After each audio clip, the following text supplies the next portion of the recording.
Raisa madam কোম্পানিটা কিভাবে নিজের করে নেবে শুধু এই ধান্দায় থাকে। অনবরত নন্দিনীকে দিয়ে কিভাবে ফয়দা লড়বে এসব নিয়ে পরিকল্পনা করতে থাকে। হ্যালো বন্ধুরা, কি অবস্থা আপনাদের মাঝে? আগামী পর্বের অগ্রিম আপডেট নিয়ে হাজির হয়ে গেলাম বাংলা টিভিতে। আপনাদের পছন্দের নাটক ভালোবাসার আলো আঁধার আজকের পর্ব 162তম। তাই এই পর্বটা কেউ মিস করবেন না, আর চ্যানেলটা সাবস্ক্রাইব এবং লাইক শেয়ার করে দিবেন, তাহলে দেখতে থাকুন সম্পূর্ণ ভিডিও। গত পর্বে দেখতে পেয়েছেন শাহিনের কাছে আরজুর সবকিছু ফাঁস হয়ে গেছে। আরজুর একমাত্র টার্গেট হলো এই বাড়িটি শাহিনের কাছ থেকে নেওয়ার জন্য আর ব্যবসার শেয়ার পাওয়ার জন্য। এটাই ছিল একমাত্র আরজুর মতলব। আরজু শাহিনের কাছ থেকে অলরেডি চেয়ে বসেছে বাড়িটি লিখে দেওয়ার জন্য আর বিজনেসে শেয়ার দেওয়ার জন্য। আরজুর এসব কথা শুনে শাহিন বলবে, আমি তো তোমাকে হারে হারে চিনি, তুমি কি রকম এই তো আমি ভাবি।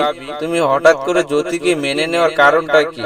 তাহলে এখন আমি বুঝতে পারলাম তোমার উদ্দেশ্যটা কি। এ পর্বে দেখতে পাবেন নন্দিনীর কাছে রাইসা ম্যাডাম ফোন দিয়ে বলবে পরিকল্পনা কথা। তখন নন্দিনী বলবে, ম্যাডাম কিসের পরিকল্পনা? আমি তো বুঝতেছি না, আমাকে একটু বুঝিয়ে বলেন। তখন রাইসা ম্যাডাম বলবে, পরিকল্পনাটা হবে অপূর্বকে নিয়ে। তোমাকে যে বলেছিলাম অপূর্বর সাথে প্রেম করতে, এই পরিকল্পনাটা ভাবতেছি কিভাবে কি করা যায়।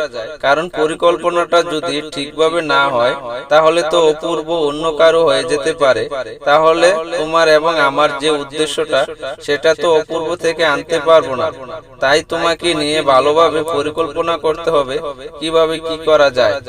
আর অন্যদিকে দেখতে পাবেন আরজু এসে শাহিনের মার কাছে বলবে, শাহিন তো এখন রান্না করতে শিখে গেছে, জ্যোতি অনেক ভালো রান্না করতে পারে। এখন থেকে শাহিন এবং জ্যোতি দুজনে রান্না করবে আর আমরা সবাই পায়ের উপর পা তুলে বসে বসে খাবো।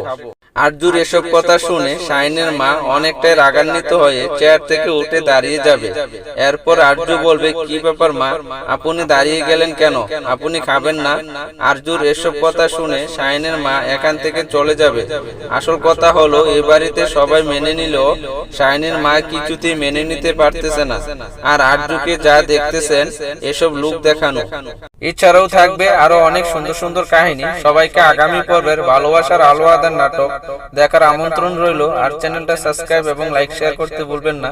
আজকের মতন বিদায়, ভালো থাকেন, সুস্থ থাকেন।